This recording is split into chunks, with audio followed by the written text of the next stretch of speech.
नमस्कार दोस्तों, वाणिश्री स्टडी में आप सभी का हार्दिक स्वागत है।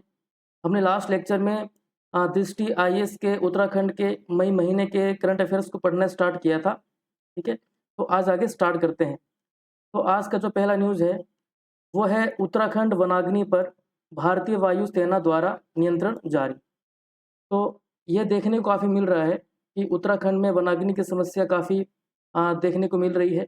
इसी कंटेक्स्ट में क्या कहा है कि हाल ही में उत्तराखंड सरकार ने सर्वोच्च न्यायालय को सूचित किया है कि वनाग्नि की आपात स्थिति पर अब नियंत्रण कर लिया गया है। तो इसमें हमें ये ध्यान रखना है बम्बी बकेट ऑपरेशन के बारे में। तो बेसिकली क्या होता है, बम्बी बकेट जिसे हेलीकॉप्टर बाल्टी या हेली बाल्टी भी कहा जाता है, यह एक विशेष कंटेनर होता है जिसे हेलीकॉप्टर के नीचे केबल द्वारा लटकाकर पहले नदी या तालाब में डुबोकर जल से भरा जाता है। फिर उस बकेट या बाल्टी के तल पर लगे एक वोल्व को खोलकर आग से प्रभावित क्षेत्र के ऊपर जल का छिड़काव किया जाता है। तो इसकी सहायता से जो भी वनाग्नि की समस्या होती है उसे रोका जाता है। तो बम्बी बकेट विशेष रूप से वनाग्नि से बचने या उसका सामना करने में सहायक राहत प्रक्रिया है, जहां थल मार्ग द्वारा पहुंचना मुश्किल या असंभव होता है। ठीक है, विश्व भर में वनाग्नि का सामना करने के लिए प्रायः हेलीकॉप्टरों का ही प्रयोग किया जाता है। तो इसे ध्यान रखिएगा। क्वेश्चन में इस रूप में आ सकता है कि बम्बी बकेट ऑपरेशन बेसिकली किससे संबंधित है। तो ये वनाग्नि को रोकने के लिए इसका प्रयोग किया जाता है, तो इसे ध्यान रखना है। अगला है, वनाग्नि से उत्तराखंड के वन्य जीव और पारिस्थितिक संतुलन को खतरा उत्पन्न हो गया है। तो देख लेते हैं, उत्तराखंड के वनों में लगी आग राज्य के समृद्ध वन्य जीवन को खतरे में डाल रही है, जिसमें बाघ, हाथी, तेंदुए, साथ ही पक्षियों और सरीसृपों की एक बड़ी श्रृंखला शामिल है। तो इसमें हम ये देख लेते हैं येलो हेडेड टोर्टोइस के बारे में। तो इनका जो वैज्ञानिक नाम है वो है इंडोटेस्टुडो एलोंगेट। ठीक है, सामान्य नाम है इलोंगेटेड टोर्टोइस, पीला कछुआ और सालवन कछुआ। वितरण, इनका डिस्ट्रीब्यूशन की बात करें तो यह दक्षिण पूर्व एशिया और भारतीय उपमहाद्वीप विशेषकर पूर्वोत्तर भारत के कुछ हिस्सों में पाए जाने वाले कछुए की एक प्रजाति है। इनके शारीरिक संरचना की बात करें तो 1 फुट तक लंबे इन कछुओं में कुछ हद तक संकीर्ण कवच और पीले सिर होते हैं। इनके शेल कवच आमतौर पर हल्के टैनिश पीले या कैरेमेल रंग के होते हैं, जिन पर काले रंग के धब्बे देखने को मिलते हैं। यदि हम IUCN रेड लिस्ट की बात करें तो ये गंभीर रूप से इन्हें माना जाता है। और इनकी जीव संख्या के रूप में बात करें तो IUCN के अनुसार पिछली 3 पीढ़ियों और 90 वर्ष में इस प्रजाति की जीव संख्या में लगभग 80% की गिरावट आई है। संकट की बात करें तो भोजन के लिए इसका बड़े पैमाने पर शिकार किया जाता है। तो हंटिंग एक प्रकार की बड़ी समस्या है, प्रॉब्लम है। और इसे स्थानीय उपयोग जैसे कि सजावटी मुखौटे तथा अंतर्राष्ट्रीय वन्यजीव व्यापार दोनों के लिए एकत्र किया जाता है। चीन में कछुए के कवच को पीसकर बनाया गया मिश्रण कामोत्तेजक पदार्थ के रूप में भी काम आता है। तो इस प्रकार के इनके लिए संकट है जिन्हें रोकने की कोशिश की जानी चाहिए।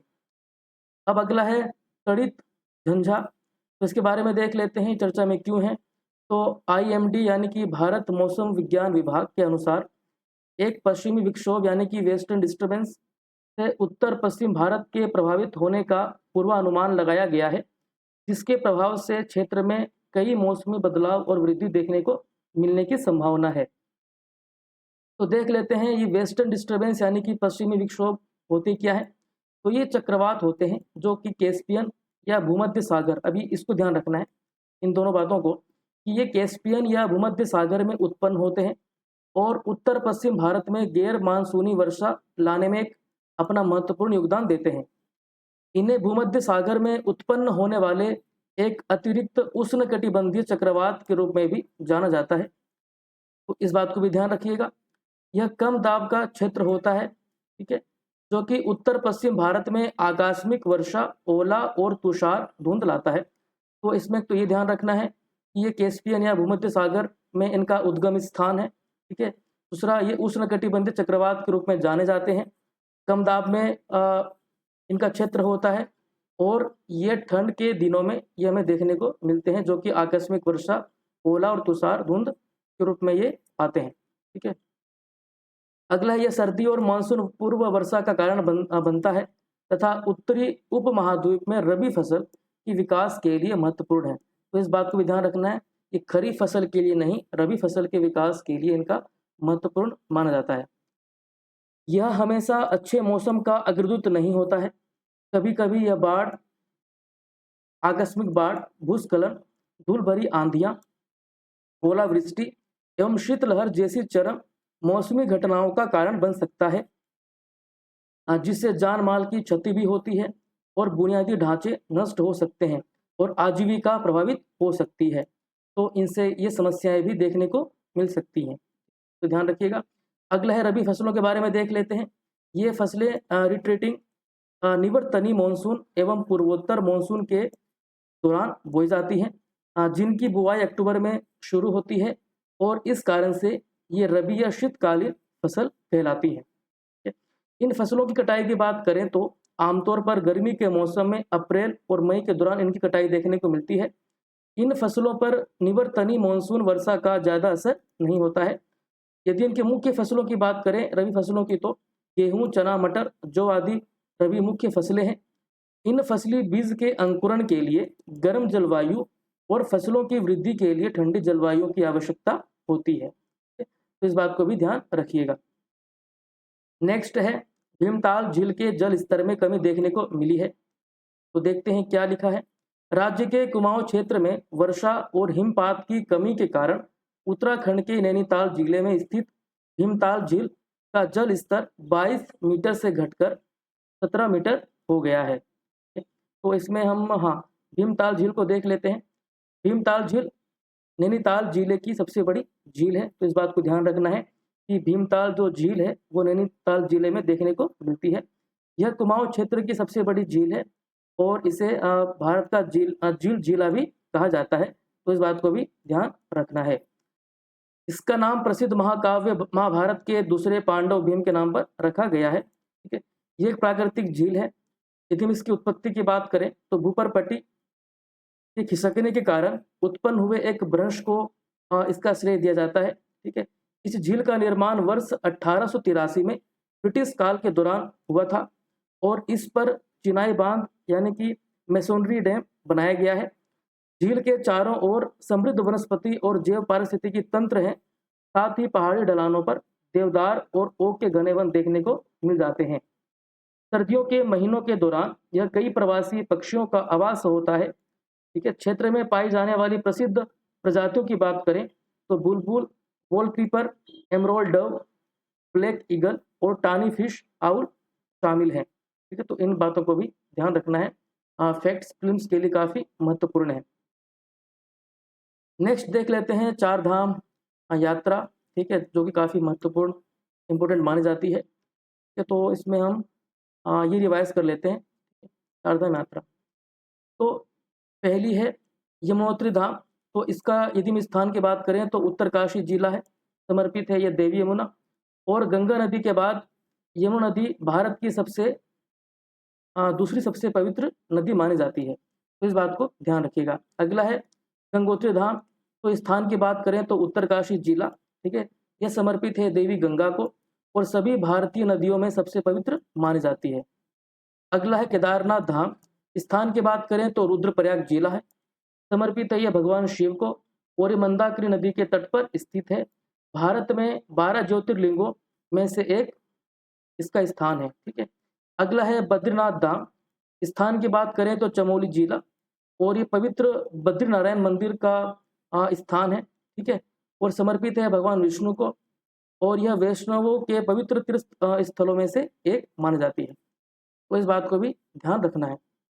अगला है आईआईटी रुड़की के शोधकर्ताओं द्वारा प्रारंभिक चेतावनी प्रणाली। तो इसमें क्या कहा गया है कि हाल ही में आईआईटी रुड़की के शोधकर्ताओं ने वर्षा पैटर्न का विश्लेषण करके कम से कम 6 घंटे की पूर्व चेतावनी देकर हिमालय क्षेत्र में भूस्खलन होने से पहले भविष्यवाणी करने के लिए एक फ्रेमवर्क विकसित की है। तो भूस्खलन काफ़ी समस्या रहती है हिमालय क्षेत्रों में, तो उसी के कंटेक्स्ट में यह कार्य किया जा रहा है और इस प्रकार का कार्य जिससे हमें पहले पता लग जाता है और आने वाली समस्याओं से हम बच सकते हैं। देख लेते हैं इसमें क्या कहा गया है। मौसम विज्ञान, जल विज्ञान, भू आकृति विज्ञान, रिमोट सेंसिंग और भू तकनीकी इंजीनियरिंग जैसे विभिन्न क्षेत्रों में विशेषज्ञों की संयुक्त विशेषज्ञता ने एक ऐसी विधि का निर्माण किया है जो मौसम विज्ञान मॉडलिंग को मलबे के प्रवाह के संख्यात्मक सिमुलेशन के साथ जोड़ती है। शोधकर्ता मौसम अनुसंधान एजेंसियों से पहाड़ियों में वर्षा के पैटर्न पर वास्तविक समय का डेटा एकत्र करेंगे, यानी कि रियल टाइम इंफॉर्मेशन हमें पता लग जाएगा और जिससे हम जो भी समस्याएं उत्पन्न होती हैं उसको हम रोक सकते हैं। तो देख लेते हैं भूस्खलन के बारे में। तो ये मुख्य रूप से पहाड़ी इलाकों में होने वाली प्राकृतिक आपदाएं हैं, जहां मृदा, चट्टान, भूविज्ञान और ढलान की अनुकूल परिस्थितियां होती हैं। किसी ढलान से चट्टान, पत्थर, मृदा या मलबे के अचानक खिसकने को ही भूस्खलन कहा जाता है। हम इसके कारण की बात करें तो भारी वर्षा, भूकंप, बर्फ का पिघलना, बाढ़ के कारण इसके मुख्य कारण माने जाते हैं। वे मानव जनित गतिविधियों जैसे उत्खनन, पहाड़ियों एवं पेड़ों की कटाई, अत्यधिक बुनियादी ढांचे का विकास और मवेशियों द्वारा अत्यधिक चराई के कारण भी हो सकते हैं।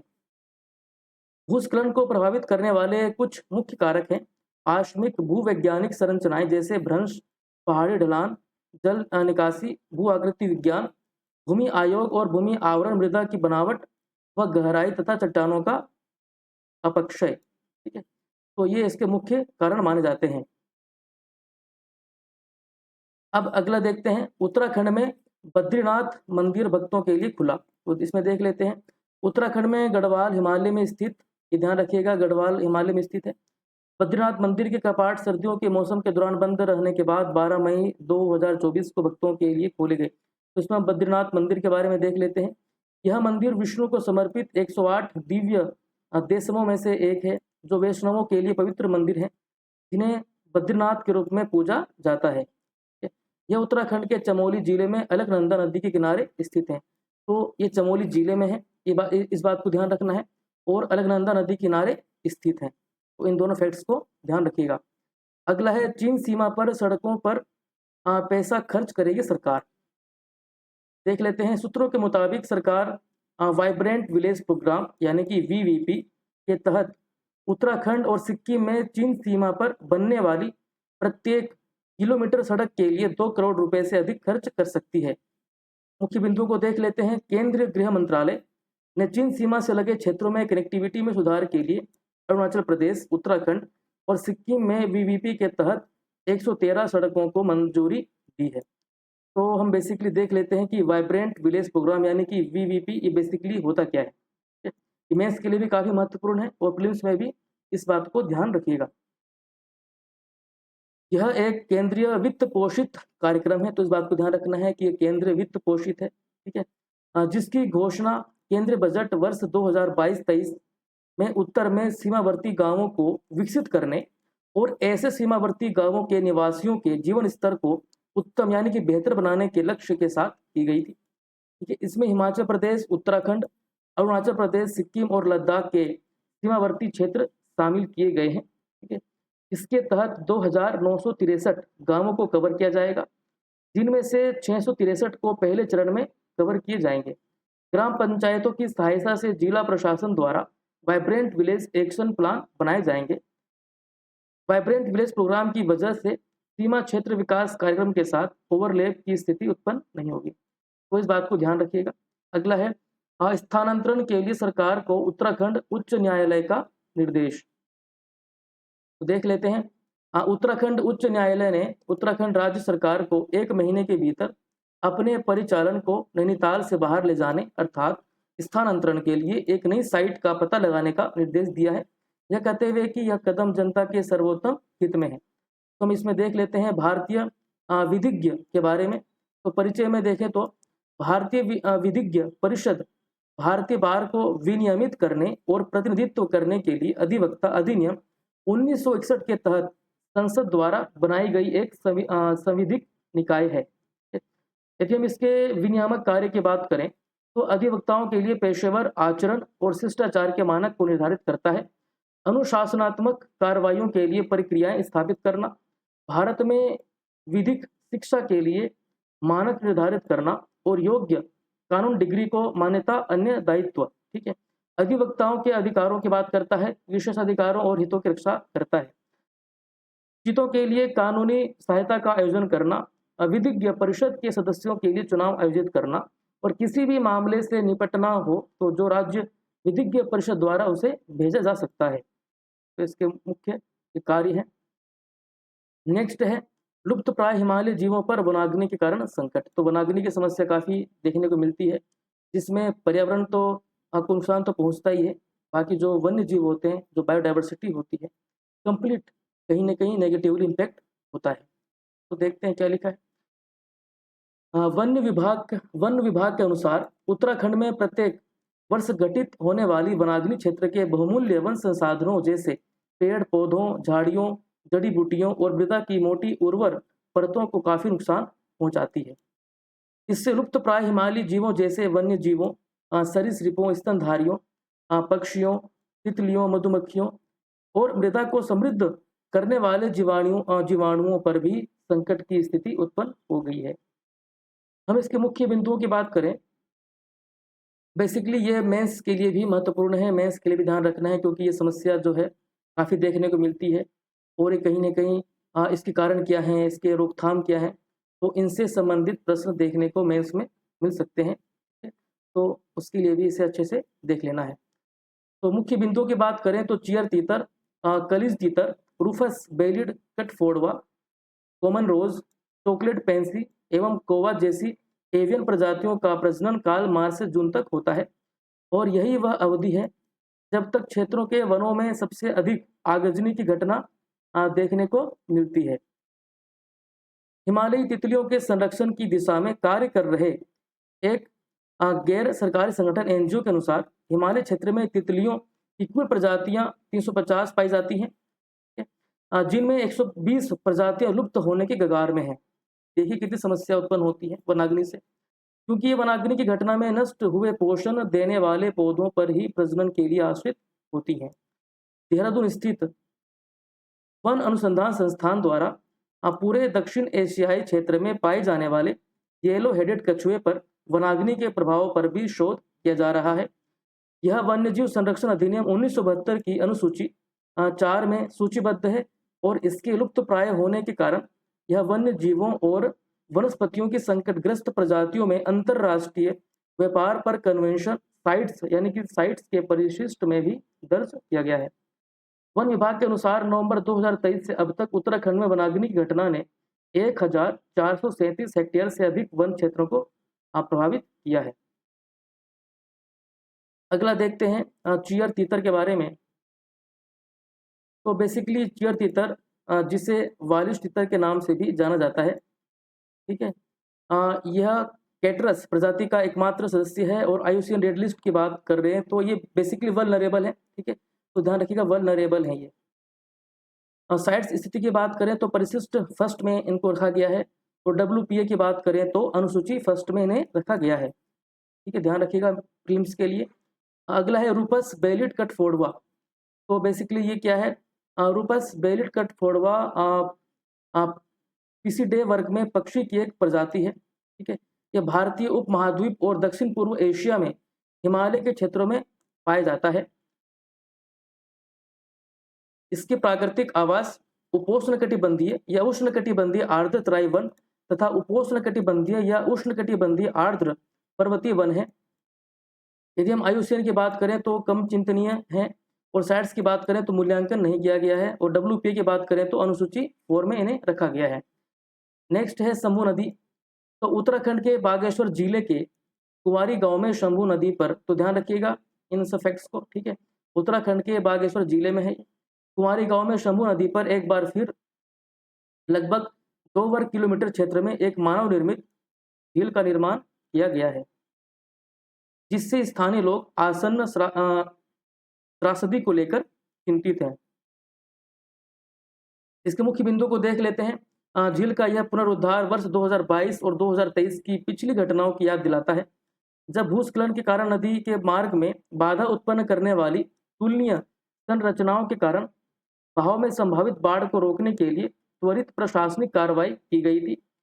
शंभू नदी बागेश्वर से निकलती है और चमोली जिले में पिंडर नदी में मिल जाती है। तो इस फैक्ट को ध्यान रखिएगा कि बागेश्वर से निकलती है और चमोली जिले में पिंडर नदी से मिल जाती है। नेक्स्ट है अपर्याप्त सिद्ध हुई पाइप निडल ऊर्जा परियोजनाएं। देख लेते हैं। विद्युत उत्पन्न करने के लिए बड़ी मात्रा में ज्वलनशील पाइन नीडल का प्रयोग करने हेतु उत्तराखंड नवीकरणीय ऊर्जा विकास एजेंसी द्वारा स्थापित जैव ऊर्जा परियोजनाएं असफल रही हैं। अधिकारियों का कहना है कि इनका प्रयोग करने के लिए उपयुक्त तकनीक अभी तक मौजूद नहीं है। ठीक है, तो इसमें इस बात को देख लेते हैं चीड़ पाइन के बारे में। तो यह पाइनस रोक्सबर्गी जिसे आमतौर पर चीड़ पाइन के नाम से जाना जाता है, हिमालय क्षेत्र के स्थानीय देवदार वृक्ष की एक प्रजाति है। यह एक महत्वपूर्ण काष्ठ प्रजाति है और इसका व्यापक रूप से व्यावसायिक उद्देश्यों के लिए उपयोग किया जाता है। यह भारतीय उपमहाद्वीप विशेष रूप से भारत, नेपाल, भूटान, पाकिस्तान के कुछ हिस्सों में का मूल वृक्ष है। यह एक सदाबहार शंकुधारी वृक्ष है जो कि 30 से 50 मीटर की ऊंचाई तक वृद्धि कर सकता है। पाइनस रॉक्सबर्गी की छाल मोटी और परतदार होती है जिसका रंग लाल भूरा होता है। तो इस न्यूज़ में हमें इस बात को ध्यान रखना है। ये देख लेते हैं कि ईडीएम के संरक्षण की बात करें तो आयुसीएन की लिस्ट में देखें तो ये कम चिंतनीय है। ठीक है, अगला है अभावप्रक दृष्टिकोण उत्तराखंड वनाग्नि। तो इसमें हम आइए देख लेते हैं। हाँ, उत्तराखंड के मुख्यमंत्री पुष्कर सिंह धामी ने पिरुल लाओ पैसे पाओ मिशन की शुरुआत की थी। तो बेसिकली मिशन था क्या, इस अभियान के तहत वनाग्नि को रोकने के लिए स्थानीय ग्रामीणों और युवाओं द्वारा वन में पड़े पिरुल चीड़ के पेड़ की पत्तियों को एकत्र किया जाएगा, उनका वजन किया जाएगा तथा फिर निर्धारित पिरुल संग्रह केंद्र में संग्रहित किया जाएगा। तो बेसिकली यह मिशन का उद्देश्य ये था। अगला है चार धाम यात्रा, ये हमने डिस्कस कर लिया है। हाँ, अगला देख लेते हैं प्लास्टिक मुक्त गंगा। तो ये चर्चा में क्यों है, तो भारतीय वन्यजीव संस्थान एवं social development for communities foundation ने गंगा नदी और उसकी 15 सहायक नदियों को प्लास्टिक प्रदूषण से मुक्त करने तथा जलीय एवं स्थलीय पारिस्थितिकी तंत्र के संरक्षण के लिए प्लास्टिक मुक्त भविष्य की ओर नामक एक सहयोगी पहल शुरू की। तो मुख्य बिंदुओं की बात करें तो यह अभियान 7 राज्यों जैसे कि उत्तराखंड, यूपी, बिहार, पश्चिम बंगाल, हिमाचल प्रदेश, मध्य प्रदेश और झारखंड में 5 दिनों तक चलेगा। यह पहल मीठे जल की जैव विविधता पर प्लास्टिक के हानिकारक प्रभावों के बारे में जागरूकता बढ़ाने पर केंद्रित है। भारतीय वन्यजीव संस्थान की बात करें तो यह पर्यावरण, वन एवं जलवायु परिवर्तन मंत्रालय के अंतर्गत एक निकाय है। इसका गठन वर्ष 1982 में किया गया था। संस्थान जो है यह उत्तराखंड देहरादून में स्थित है और यह वन्यजीव अनुसंधान प्रबंधन में प्रशिक्षण कार्यक्रम, शैक्षणिक पाठ्यक्रम तथा सलाह प्रदान करता है। अब गंगा नदी के बारे में देख लेते हैं, काफ़ी इंपॉर्टेंट है प्रीलिम्स के लिए। यह भारत की सबसे लंबी नदी है जो कि 2510 किलोमीटर लंबी है। यह पहाड़ों, घाटियों और मैदानों में बहती है। यदि हम गंगा बेसिन की बात करें तो भारत, तिब्बत, यानी कि चीन, नेपाल, बांग्लादेश में इसका विस्तार है। ठीक है, भारत में बात करें तो उत्तर प्रदेश, मध्य प्रदेश, राजस्थान, बिहार, पश्चिम बंगाल, उत्तराखंड, झारखंड, हरियाणा, छत्तीसगढ़, हिमाचल प्रदेश और केंद्र शासित प्रदेश दिल्ली को कवर करता है। अब इसके उद्गम स्थल की बात करें तो गंगोत्री हिमनद इसका उद्गम स्थान है। इसे उद्गम स्रोत पर भागीरथी कहा जाता है और यह घाटी से नीचे देवप्रयाग तक बहती है, जहां एक अन्य पहाड़ी नदी अलकनंदा से मिलती है, जिसके फलस्वरूप इसे गंगा कहा जाता है। यदि हम इसके सहायक नदियों की बात करें तो यमुना, सोन नदी दाहिनी ओर से इसकी राइट बैंक ट्रिब्यूटरी है। ठीक है, ध्यान रखिएगा। और रामगंगा, घाघरा, गंडक, कोसी, महानंदा बाईं ओर से गंगा नदी में मिलती हैं। चंबल व बेतवा 2 अन्य महत्वपूर्ण उप सहायक नदियां हैं। ठीक है, तो इन बातों को ध्यान रखिएगा। तो आज के लेक्चर में हमने कुछ इंपॉर्टेंट करंट अफेयर्स को देखा है। ठीक है, एक लेक्चर और आएगा जिसमें हम मई करंट अफेयर्स को कंप्लीट कवर कर लेंगे। तो मिलते हैं नेक्स्ट लेक्चर में, इसके आगे के देखेंगे। Thank you so much.